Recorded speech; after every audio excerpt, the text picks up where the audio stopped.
Muito boa tarde aos presentes. Eu declaro aberta a reunião da Comissão de Agricultura, Pecuária, Abastecimento e Desenvolvimento Rural, aqui da Câmara dos Deputados, com a participação da senhora ministra Marina Silva, ministra de Estado do Meio Ambiente e Mudanças Climáticas, convocada para prestar esclarecimentos a respeito das medidas tomadas pelo MMA em clara perseguição à agropecuária brasileira e aos produtores rurais do Brasil. Esta convocação foi proposta pelos deputados Rodolfo Nogueira e também o deputado Zé Vitor. Eu faço, então, aqui, seguindo o protocolo e as formalidades, o convite à ministra para que tome posse, já está ao meu lado. Muito obrigado, ministra, pela presença, por estar aqui conosco. Então, nos termos do artigo 221 do Regimento Interno dessa Casa, informa aos parlamentares que a ministra terá um prazo de 30 minutos, prorrogáveis por mais 15 minutos, pelo plenário da comissão, só podendo ser aparteada durante a prorrogação. Eu informo ainda que as inscrições dos parlamentares se darão pelo aplicativo Infoleg e será seguida a ordem de inscrição registrada na lista. Então, aqueles senhores parlamentares, senhores e senhoras que queiram interpelar, questionar, fazer perguntas, sobre os temas relativos à atribuição da ministra dentro do Ministério, se inscrevam, por gentileza, pelo Infoleg. Os autores do requerimento de convocação terão o prazo de 10 minutos para interpelar a expor e os parlamentares inscritos previamente poderão fazê-lo pelo prazo de 5 minutos, tendo a ministra igual tempo para responder, facultadas as réplicas e também tréplicas, pelo mesmo prazo, vedado à oradora interpelar quaisquer dos presentes. Eu solicito, então, aos parlamentares que se atenham ao tempo regimental de fala, para podermos oportunizar o direito a todos os inscritos. Os vice-líderes só poderão utilizar o tempo de liderança se houver delegação por escrito do respectivo líder. Após as manifestações de 5 parlamentares, a palavra será repassada à ministra para responder, então, aos questionamentos deste bloco. Passo a palavra, então, à ministra Marina Silva pelo prazo de 30 minutos, prorrogáveis por mais 15, se necessário for, para que, então, na sequência, a gente possa passar a palavra aos autores do requerimento de número 149 de 2023, que são os deputados Rodolfo Nogueira e também o deputado Zé Vitor. Bom, então, ministra, eu passo a palavra à senhora para que por um tempo de 30 minutos, melhor dizendo, aqui o microfone, né, Capobino? 30 minutos a senhora possa fazer uso, então eu até peço a gentileza do pessoal por tempo no painel, e se a senhora entender necessário, tem um tempo extra aí de mais 15 minutos. Na sequência, ministro, então a gente passa aos deputados autores e depois 5 parlamentares fazem as perguntas e a senhora responde de blocos, em 5 em 5, e assim a gente segue. Então a senhora tem a palavra por 30 minutos, a senhora fica à vontade. Estarmos aqui, de um modo especial, quero agradecer pela oportunidade de, pela terceira vez, estar nessa Câmara dos Deputados, da qual também me sinto parte, uma vez que fui eleita deputada federal por São Paulo e pelo Brasil nas últimas eleições de 2022. Quero dizer para os senhores que eu gostaria, em primeiro lugar, de fazer uma rápida apresentação daquilo que se constitui as políticas do Ministério do Meio Ambiente e, obviamente, que depois, da forma como orientou o senhor presidente dessa comissão, passaremos à fase das perguntas feitas pelos senhores deputados e deputadas. O Ministério do Meio Ambiente é um ministério que teve uma mudança significativa em função da mudança do nome. Até 2022, era apenas Ministério do Meio Ambiente. A partir de 2023, com o decreto estabelecido pelo presidente Lula de reestruturação do governo federal, o Ministério passou a ser Ministério do Meio Ambiente e Mudança do Clima. E por que eu digo que é uma mudança substantiva e não apenas adjetiva? Porque, de fato, o mundo caminha para a imensa necessidade de enfrentar o mais grave problema que a humanidade talvez tenha que enfrentar, que é a alteração das grandes regularidades cósmicas em função da ação humana. A mudança do clima, senhor presidente, é resultado da ação humana desde a Revolução Industrial, em que a emissão de CO2, em função do uso de carvão, petróleo e gás, alterou essa regularidade natural, e hoje nós já estamos vivendo sob os efeitos da mudança do clima, como os senhores podem observar nas chuvas torrenciais no início do ano, na região norte e no sudeste, e agora, e no início do ano no sul, tínhamos seca, agora nós temos cheias no sul e temos seca no norte. Isso é resultado de dois fenômenos. Um fenômeno natural, que é o El Niño, e um fenômeno produzido pelos seres humanos, que é o aumento da temperatura da Terra em função da emissão de CO2.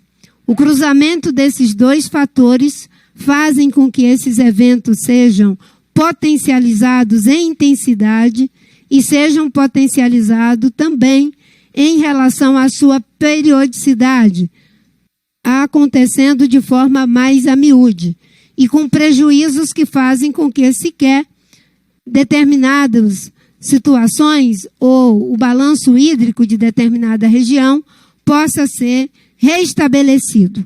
Então, a mudança que nós fizemos é para sinalizar muito claramente que toda a dinâmica da política ambiental brasileira está baseada no tripé estabelecido pelo presidente Lula. Fortalecimento da democracia, porque grandes problemas terão que ser enfrentados pela maioria da sociedade. A inteligência de poucos não substitui a inteligência de todos. Então, há uma diretriz clara de que é preciso ter controle e participação social. Uma outra questão importante é a diretriz de que nós vamos trabalhar para ter um novo ciclo de prosperidade. Um novo ciclo de prosperidade que seja capaz de combater as desigualdades. Nós somos um país abençoado por Deus e gigante pela própria natureza. Mas nós temos que pegar a bênção de Deus e multiplicar essa bênção. E temos que pegar aquilo que a natureza já nos abençoou e deixar de ser gigante pela própria natureza e nos tornar gigantes pela natureza das decisões que tomamos em determinados momentos da história. Portanto, o Ministério está comprometido com o estabelecimento de um novo ciclo de prosperidade que gere emprego, que gere renda, mas que, ao mesmo tempo, preserve as bases naturais do seu desenvolvimento. O Brasil é uma potência hídrica, é uma potência florestal, é uma potência ambiental e, talvez por isso, seja uma potência agrícola. É perfeitamente possível ser as três coisas, sem precisar mais destruir as florestas, pelas vantagens comparativas que temos. Basta usarmos as áreas que já estão abertas, algo em torno de 15 milhões, e, pelo uso de tecnologia, aumentarmos a produção por ganho de produtividade, falando em um aspecto, o aspecto agrícola. Mas nós também somos um país industrializado, em que pese a nossa indústria ter perdido muito espaço em relação ao que ela já foi para a economia do nosso país. Hoje ela representa algo em torno de 9% a 10%, quando já representou mais cerca de 30% no nosso produto interno bruto. E por isso que o vice-presidente está imbuído de um processo de reindustrialização, mas que ele qualificou. Será uma reindustrialização verde para que o Brasil não fique trancado pelo lado de fora em relação ao que está acontecendo no resto do mundo. Nós ainda temos 33 milhões de pessoas que estão passando fome no nosso país. E isso é uma contradição, é um paradoxo. Nós temos 33 milhões de pessoas passando fome em um país que ajuda na segurança alimentar do planeta. Então, a segunda perna, além de fortalecer a democracia, é de que a gente combata a desigualdade. E que tudo isso possa ser feito, como já disse, com sustentabilidade.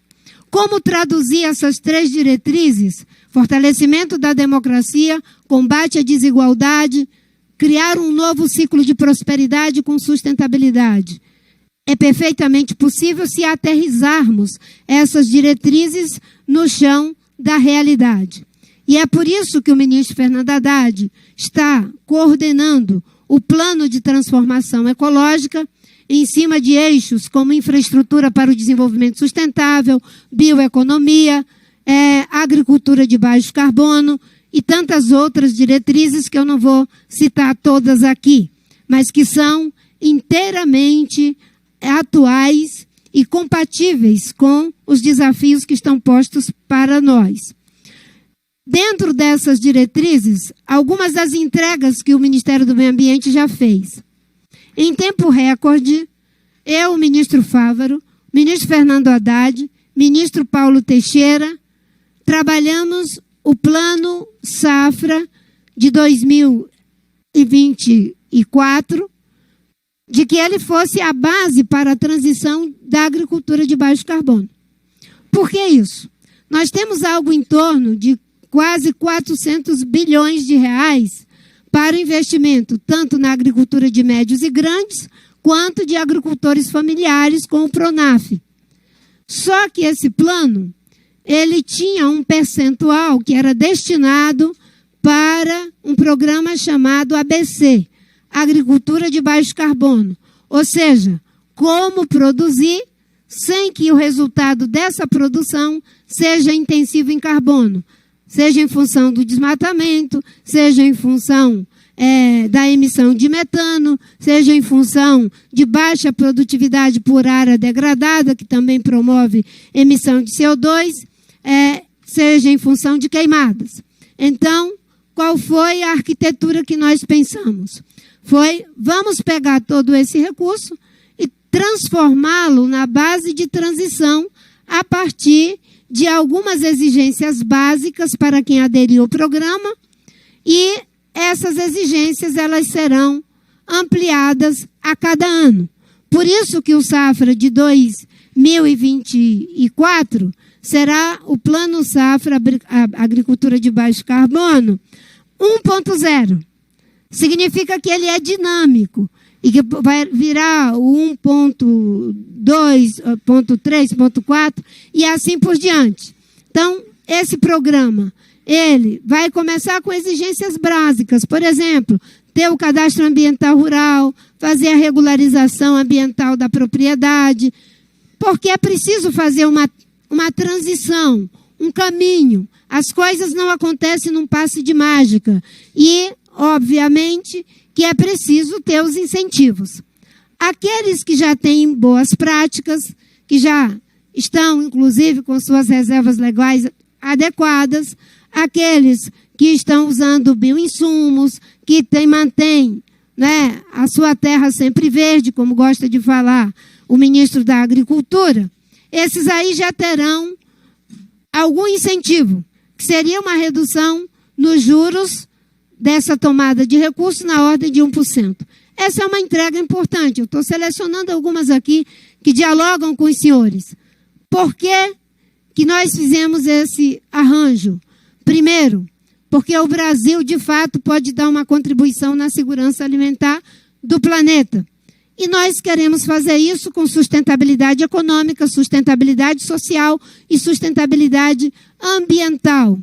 E procurando fazer com que o Brasil não se torne aquele que vai ser cobrado, mas muito pelo contrário, aquele que lidera pelo exemplo e que consegue manter a sua liderança em um espaço tão importante.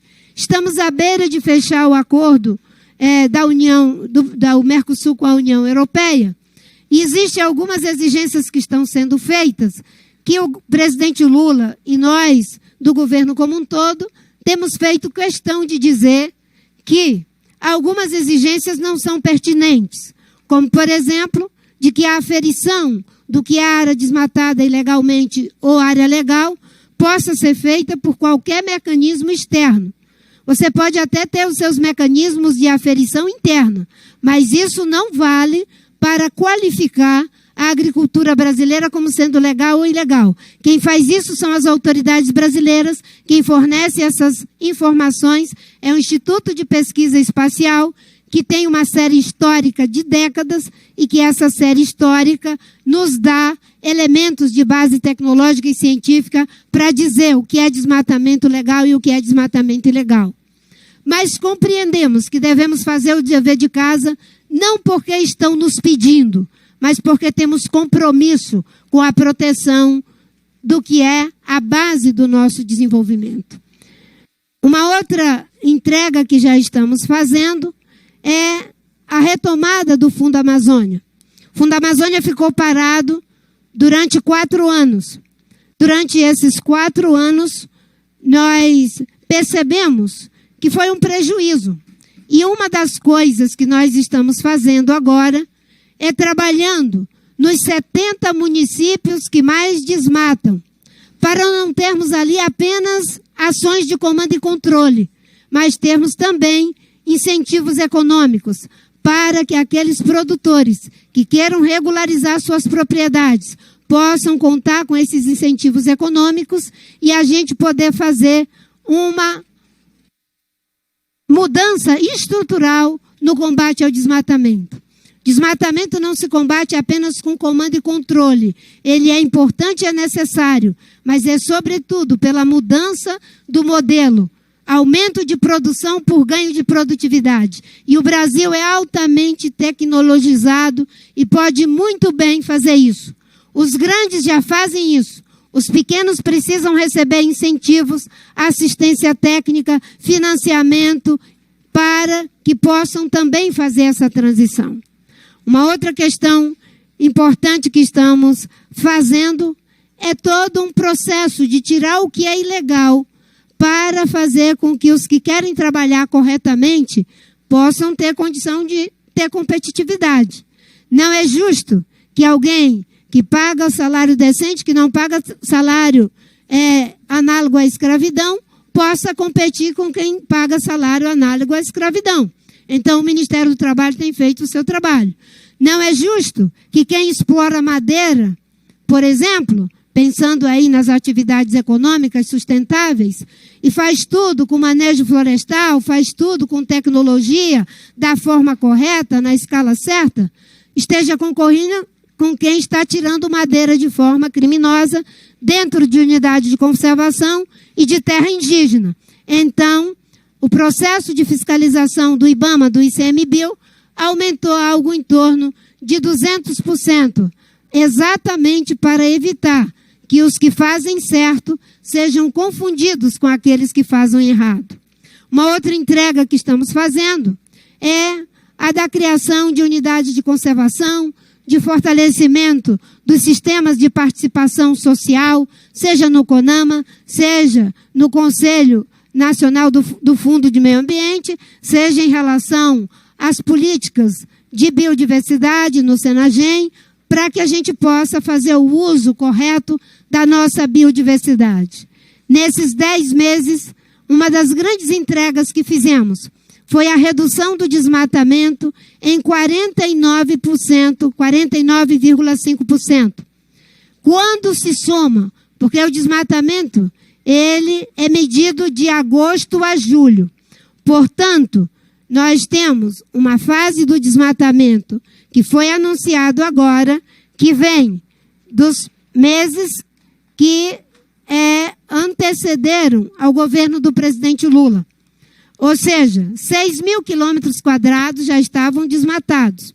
Mas como nós conseguimos, de janeiro a julho, uma redução do desmatamento em 42%, foi possível incidir sobre a curva, a tendência de alta do desmatamento que estava na ordem de 54%, e ainda conseguir o menor desmatamento dos últimos 4 anos, puxando a taxa para, baixando a taxa para 22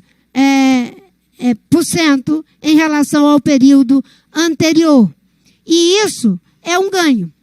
E esse ganho já pode ser sentido por um conjunto de produtores que têm afirmado, inclusive numa reunião com o presidente da República, que agora está muito mais fácil fazer os seus negócios. Por quê?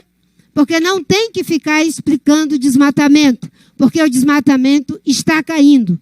E aqueles que estão contrários ao acordo do Mercosul com a União Europeia, que arranjem outra desculpa, porque nós estamos trabalhando e trabalhando sério para que o Brasil não precise mais ser envergonhado e cobrado, porque nós estamos fazendo, porque desejamos fazer, sabemos como fazer e queremos fazer isso sem os resultados indesejáveis dessa ação, que é criando os incentivos e os mecanismos econômicos para que os produtores possam avançar nos seus ganhos em função do aumento de produtividade.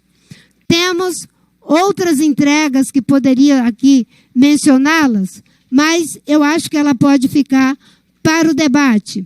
Eu quero dizer também que com essa redução do desmatamento de janeiro a outubro de 49,5%, evitamos lançar na atmosfera algo em torno de 250 milhões de toneladas de CO2.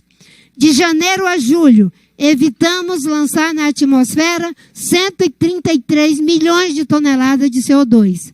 Isso representa 7% das emissões brasileiras. Portanto, é um ganho. Vamos para a COP28 de cabeça erguida, porém não conformados, porque o que nós queremos é chegar em desmatamento zero em 2030. E isso não é uma tarefa fácil. Só será possível se for um trabalho do governo federal, dos governos estaduais, dos governos municipais e, sobretudo, dos setores produtivos, que a maior parte já entendeu a necessidade de fazermos essa transição. De qualquer forma, eu devo dizer para os senhores que pela terceira vez estou como ministra do Meio Ambiente, juntamente com uma equipe, estou aqui acompanhada de pessoas da mais alta qualidade, secretário executivo Capobianco, que pela segunda vez está comigo, a senhora Ana Toni, que é da Secretaria Nacional de Mudança do Clima, o Rodrigo Agostinho, que foi deputado nessa casa e que é o presidente do IBAMA, o senhor Mauro Pires, que por uma busca, com o Comitê Técnico de Busca, é o presidente do ICMBio, e Garo Batmanian, que é o presidente do Serviço Florestal Brasileiro, André Lima, que é... Desculpa, eu não entendi. Ah, tá. Eu pensei que alguém tinha perguntado alguma coisa. André Lima, que é o secretário nacional da Secretaria Extraordinária de Controle do Desmatamento e Ordenamento Territorial e Fundiário. E faz isso por competência.